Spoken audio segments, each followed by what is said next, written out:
இங்க நிறைய நபர்கள் இருக்காங்க. இந்த சிஸ்டம் வந்து பெரிய அளவிலான ஒரு சிஸ்டம். இங்க வரக்கூடியவர்கள் தலைமைக்கு வரக்கூடிய முதலமைச்சர் எந்த மாரியான ஒரு கருத்தியல்ல வராரு? அவரோட செயல் திட்டம் என்னவா இருக்கு? இப்போ ஜல்லிக்கட்டு வேணுமா? வேணாமா? அப்படிங்கிறது தான். முதலமைச்சர் அவர்களுக்கு மக்கள் வந்து கோரிக்கை வைக்கணும். ஜல்லிக்கட்டு வேணும். அது ஏன், எதுக்கு, எப்படி கொண்டு வருவீங்கன்னா தெரியாது. மக்களுக்கு வந்து இந்த மாடு பாதுகாக்கப்படணும், என்னுடைய பண்பாடு பாதுகாக்கப்படணும் அப்படிங்கிற ஒரு புரிதல் மட்டும்தான். ஜல்லிக்கட்டு வேணும்னு தான் போராட்டம் பண்ணணும். அது சட்டமன்றத்தில் என்ன செய்யணும்? பாராளுமன்றத்தில் என்ன செய்யணும்? நீதிமன்றத்தில் போயிட்டு எப்படி அனுமதி வாங்கணும்? எப்படி இதை சட்டமாக்கணும் அப்படிங்கிறதெல்லாம் அலுவலர்கள், ஆபீசர்கள், இந்த நிர்வாகத்தில் இருக்கக்கூடியவர்கள் செய்யறது. அப்போ ஆட்சியில் இருக்கக்கூடியவர்கள் நல்ல திட்டங்களும் மக்கள் நலன் சார்ந்து செயல்படுறாங்களா, இங்க ஊழல் இல்லாம செயல்படுறாங்களா மட்டும்தான். ஆனா இங்க இருக்கக்கூடிய அரசியல்வாதிகள், இதற்கு முன்பு இருந்த திமுக அதிமுக கட்சியில் இருக்கவங்கலாம் தமிழக வெற்றி கழகத்தை பார்த்து எப்படி சொல்றாங்கன்னா, இருமொழி கொள்கை வேணும். வேணுமா? வேணும். அப்போ தாய்மொழி கல்வி வேணும். அப்போ வேணுமா? அப்போ வந்து ஒட்டுமொத்தமா தமிழ்ல இருக்கிறது எல்லாமே உனக்கு தெரியுமா அப்படிங்கிற மாதிரியான ஒரு அபத்தமான கேள்வியை தான் கேட்டுக்கிட்டு இருக்காங்க. இப்போ உயிரெழுத்து 12, மெய் எழுத்து 18, உயிர்மெய் எழுத்து 216, ஆயுத எழுத்து 1,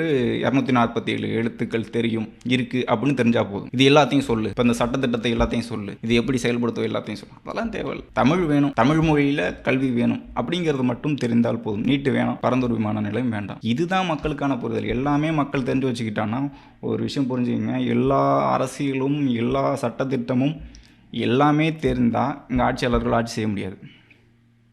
அது எல்லாருக்குமே தெரியும். இருந்தாலும் அரசியல் ரீதியாக இன்னொருத்தவங்களை மட்டம் தட்டுறது தானே இது வரைக்கும் இருக்கக்கூடிய ஆட்சியாளர்களோட ஆட்சியே இருந்திருக்கு. அப்போ அவங்க அப்படி தான் சொல்லுவாங்க. இன்னொரு எடுத்துக்காட்டு கூட சொல்கிறேன். இப்போ மக்கள் பிரச்சனை அப்படின்னு சொல்கிறோம்னா, மக்களுக்கு வந்து தண்ணி இல்லை, மருத்துவ வசதி இல்லை, இப்போ விவசாயிகள் சிக்கல் இருக்குது, செவிலியர்கள் சிக்கல்கள் இருக்குது. மக்களோட சிக்கல்கள் எல்லாம் வந்து சரி செய்ய வேண்டியது முதலமைச்சர் அவர்கள். இப்போ இதை செய்யறதுக்கு அவருக்கு மனது இருந்தால் போதும். இதை வந்து எப்படி செயல்படுத்தணும் அப்படின்ட்டு ஒரு எண்ணம் இருந்தால் போதும். இதுதான் ஆட்சி, இதுதான் முதலமைச்சர், இதுதான் நிர்வாகம், இதுதான் சட்டமன்றம், இதுதான் எம்எல்ஏ எம்பி, இப்படி தான் இந்த அமைப்பு தான். மக்களோட பிரச்சனை தெரிஞ்சா போதும், மக்களுக்கு நல்லது செய்யணும்னு நினைச்சா போதும். காமராஜ் அவர்கள் மக்கள், மாணவர்கள், பிள்ளைகள் படிக்கணும்னு நினைச்சாரு, கல்விக்கூடங்களை திறந்தார். அவ்வளவுதான். அந்த மாதிரி தான். இப்போ மருத்துவர்கிட்ட போறோம்னு வச்சுக்கோங்க, ஐயா எனக்கு தலைவலிக்குது, ஐயா எனக்கு காய்ச்சல் அடிக்குது அப்படின்ட்டு மக்கள் சொன்னா போதும். இந்த காய்ச்சல் எப்படி வந்ததுன்னு உனக்கு தெரியுமா அப்படின்ட்டு நோயாளிகிட்டே கேட்கக்கூடாது. இந்த காய்ச்சல், இந்த தலைவலி எப்படி வந்தது, இதற்கு மருத்துவம் தெரியும். அதுக்கு தான் மருத்துவர் இருக்காரு. மருத்துவத்தை பாதிக்கப்பட்டவன்ட்டே போய் கேட்கக்கூடாது, இதுக்கு என்ன செய்யணும், ஏது செய்யணும். அதற்கு இங்க மருத்துவர்கள் இருக்காங்க, படித்தவர்கள் இருக்காங்க. அது மாதிரி தான் இந்த ஆட்சியும். மக்கள் பிரச்சனையை கொண்டு வந்து இங்க இருக்கக்கூடிய தலைவர்கள்ட்ட கொண்டு போய் சேர்க்கும்போது, இங்க இருக்கக்கூடிய முதல்வர்கிட்ட சேர்க்கும்போது அதற்கு என்ன தீர்வு அப்படின்ட்டு கலந்து ஆலோசிச்சு இங்கே வந்து சட்டத்திட்டங்கள் கொண்டு வருவாங்க.